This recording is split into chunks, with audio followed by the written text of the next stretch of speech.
I'm thrilled to be with you all. Thank you for being with us in person and online.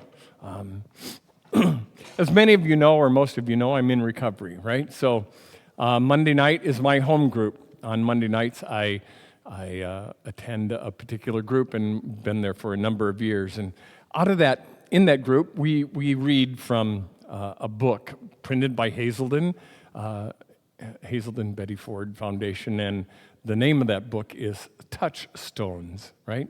So it's an all-male group. Sorry, women, but it's an all-guys group. And Touchstones, the reading on Monday night, at least in part, said this, and he's going to put it up there. The world is full of people who are looking for spectacular happiness while they snub contentment. Doug Larson wrote that. Said, we are on a quest. We seek the serenity of being friendly toward the world and toward ourselves. The spiritual practices we follow are personal and quiet, not spectacular or dazzling. The way of life suggests by this simple program changes us deeply if we are fully aware to surrender to it, fully surrender to it. This spiritual quest changes us slowly over time, and our reward is contentment. It produces a joy, a feeling of well-being, which is far richer than the momentary pleasures we sought in the past. Today, I'm grateful for a way of life which leads me toward a contentment I can rely on. And so our conversation began, our conversation began that night with this simple question: are you content? Are you content? I'll give you a minute to just think about that question. Are you content?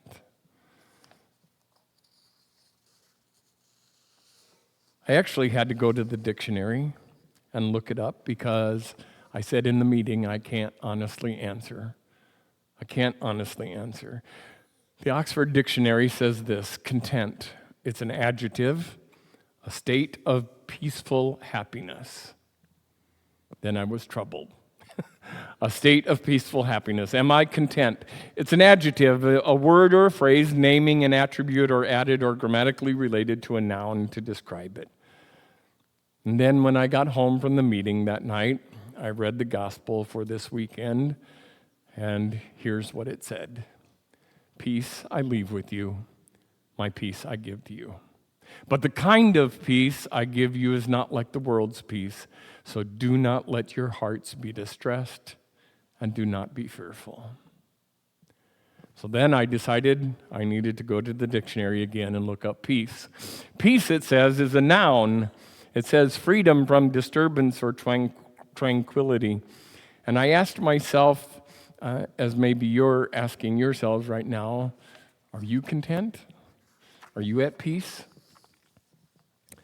And to be painfully transparent and honest, I had to answer, as I did in my own journal that night and several nights since, I'd like to be content, and I'd like to be at peace, but in this moment, in these days, given the conflicts and the trauma of our world and its leadership, I'm finding it really a challenge to be content or at peace.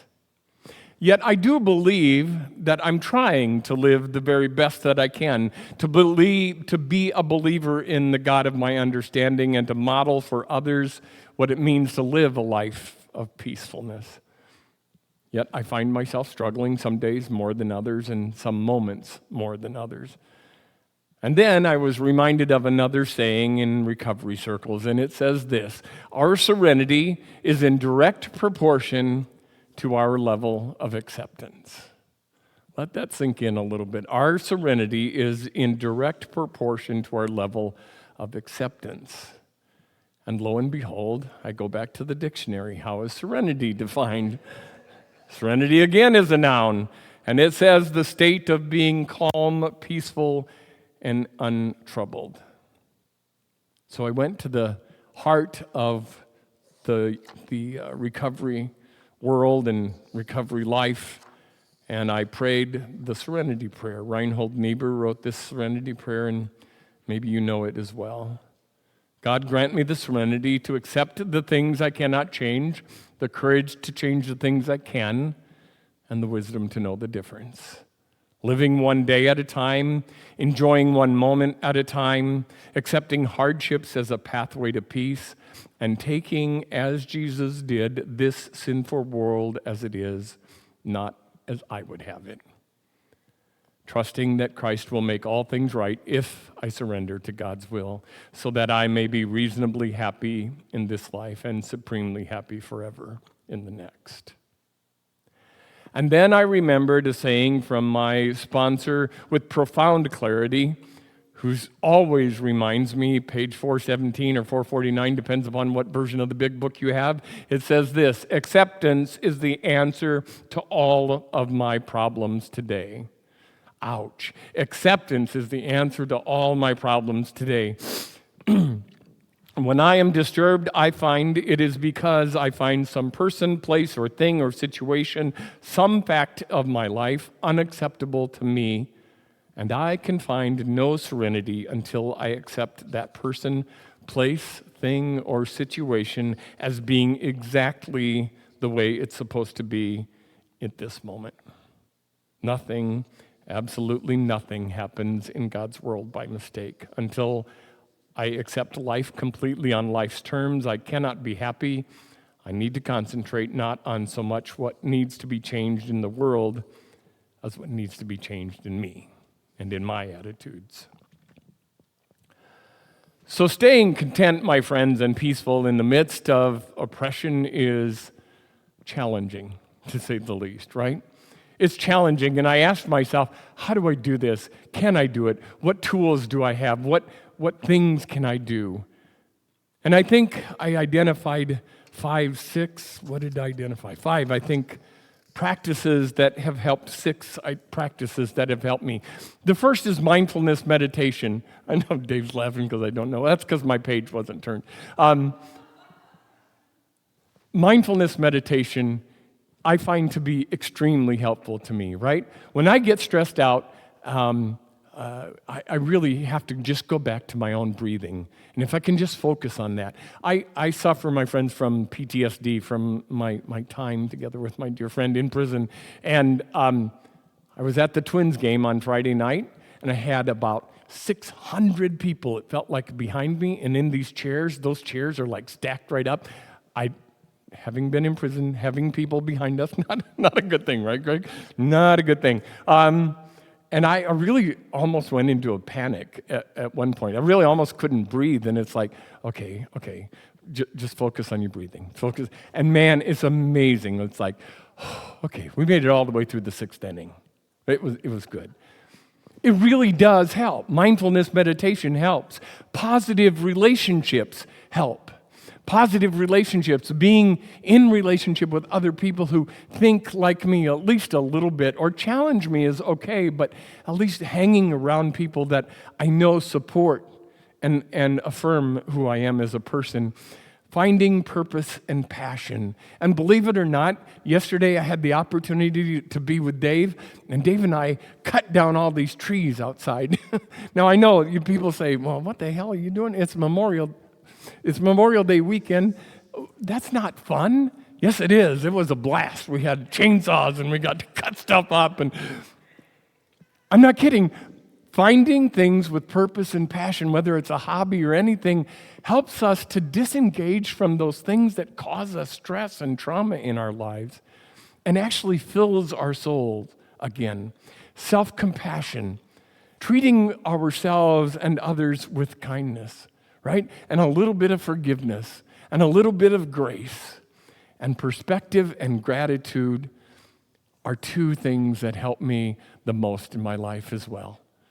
What really can I change? That's what I have a problem with, the wisdom of the Serenity Prayer. The wisdom to know the difference. I don't often get that. That's my biggest mistake. And then seeking justice through peaceful means.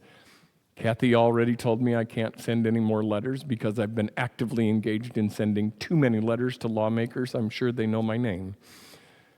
But engaging in activities that do help to change the world in which we live. So I asked myself this, and maybe you do too. I asked myself, if Jesus was standing here today, if Jesus walked through the door and sat down with us, what would Jesus be teaching? What would Jesus say? Wouldn't it be interesting? I'd love for that to happen sometime. But I do believe if I thought something like this, I think this might be something he would say. He might say, you'll face many external circumstances that are beyond one's control. And when you do, contribute what you can to make things as right as you can. And when you have no control, then focus your energy and your prayer on cultivating an internal peace and an internal contentment, because that's within your power to choose or not. It's a personal journey that can provide strength and solace even in the face of oppression. So, my friends, are we content? Are we at peace? As hard as it is to hear, it is a choice each and every one of us make every day. We must remember that we are spiritual beings having a human experience, and that human experience won't last forever. We must remember that our humanness is not immortal.